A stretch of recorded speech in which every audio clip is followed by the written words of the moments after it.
और इजराइल का operation rising lion, बड़ी खबर बता दें, ईरान पर हमले को लेकर नेतन्याहू का क्या बयान सामने आया है। ईरान को परमाणु हथियार बनाने से रोकेंगे और ईरान के खिलाफ अभी ऑपरेशन जारी रहेगा।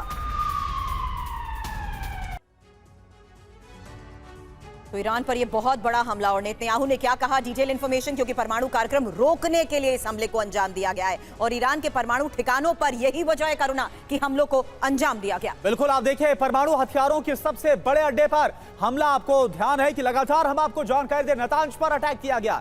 तेहरान से 225 किलोमीटर दूर नातांज परमाणु ठिकाना, यहां पर सबसे बड़ा हमला हुआ है। हालांकि जब तक जरूरत होगी तब तक हमले जारी रहेंगे और ईरान के पास कुछ दिनों में एटम बॉम्ब बनाने का यूरेनियम है।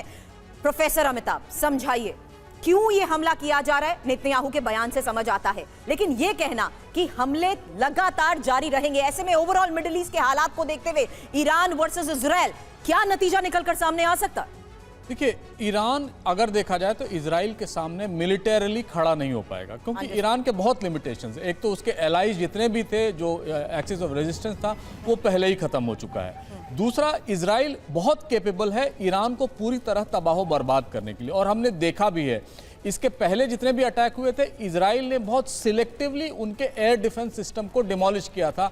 और आज ये परिणाम देख रहे हैं कि पूरे ईरान में जो हमले हो रहे हैं, ईरान उसको काउंटर एक्ट नहीं कर पा रहा है।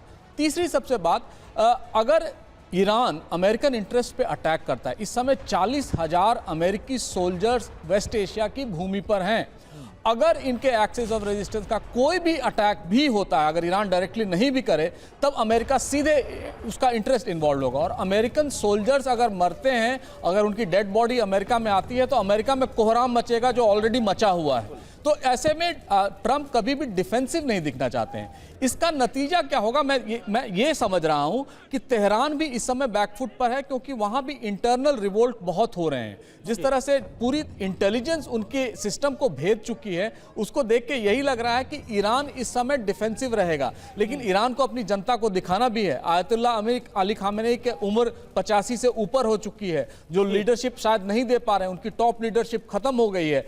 ऐसे में अगर आयतुल्ला अली खामेनेई निष्क्रिय हो जाते हैं किसी भी तरह से, तो पूरी तरह ईरान वल्नरेबल हो जाएगा इजरायली अटैक के लिए, और अमेरिका इसका पूरा फायदा उठा सकता है, क्योंकि अमेरिका का जो सबसे बड़ा दुश्मन है दुनिया में इस समय, वो ईरान ही है। और ईरान और इजराइल दोनों, ठीक है, यानी कि सवाल ये उठता है प्रोफेसर अमिताभ सर कि क्या इस बार भी जो ऑपरेशन ट्रू प्रॉमिस 3 की बात कही जा रही है, जो ईरान है वो मैसेजिंग तक सीमित रहेगा या फिर इससे और आगे बढ़ेगा?